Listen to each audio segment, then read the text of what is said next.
One of the main ways to wreck your Kanban strategy is not agreeing how you're going to work as a team, right? Unless you've sat down with the people you're going to work with and decided on how are we going to approach things, we probably don't have agreement, right? Most people, unless you sit down and agree, are probably not on the same page. We don't have all of our noses pointed in the same direction, right?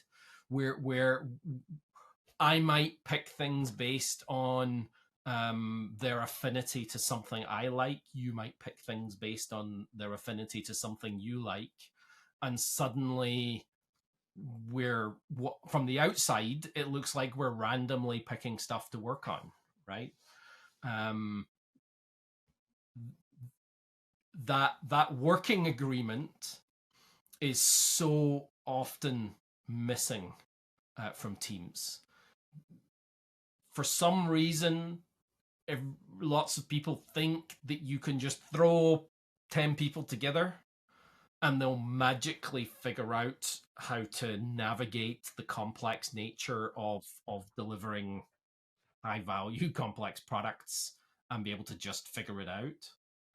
And they also think that you can just apply some framework, and if we all follow that, we'll also all be in agreement. So for example, Scrum, right? We have a Kanban strategy. We're gonna do Scrum as part of that. That's we're gonna create a bounded environment. We're gonna do all of those things, and Scrum's gonna solve all of our problems. That's our working agreement. No, it's not. It's not your working agreement at all. Scrum is a framework. It's not a blow by blow how to do stuff. Are you going to use story points? Are you going to use planning poker? Those are not part of Scrum. They're optional things that you might pick. Have you decided to do those things? If you're not doing Scrum, you might just have 10 people who all want to work a slightly different way, working together towards some outcome.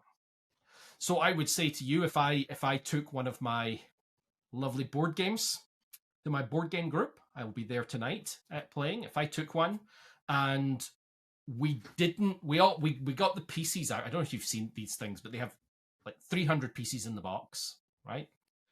We got all the pieces out of the box.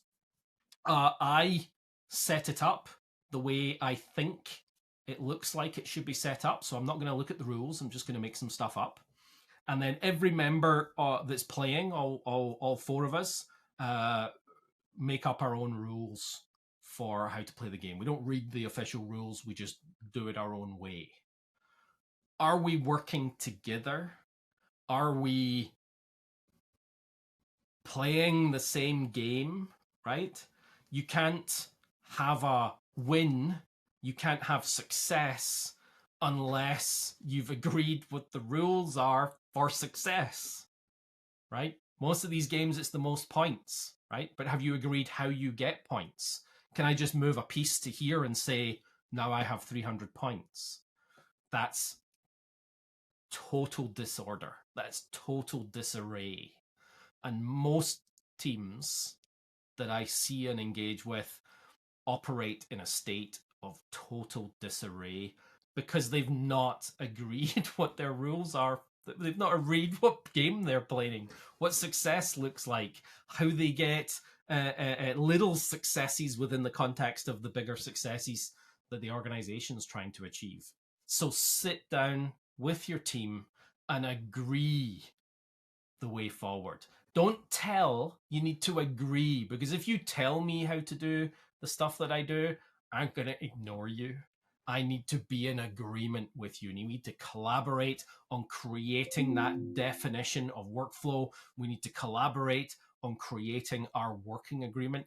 And it actually doesn't matter whether you have I don't care if you're doing Kanban, if you're doing a Kanban strategy, Kanban method, Scrum, doesn't matter what it is. If you've got a bunch of people working together, you need to get together and agree how you're going to work. Otherwise, you have disarray. Everybody's making it up as they go along. Don't do that. If you're struggling to implement a Kanban strategy, we can help or find you someone who can. click the link below and get in touch today.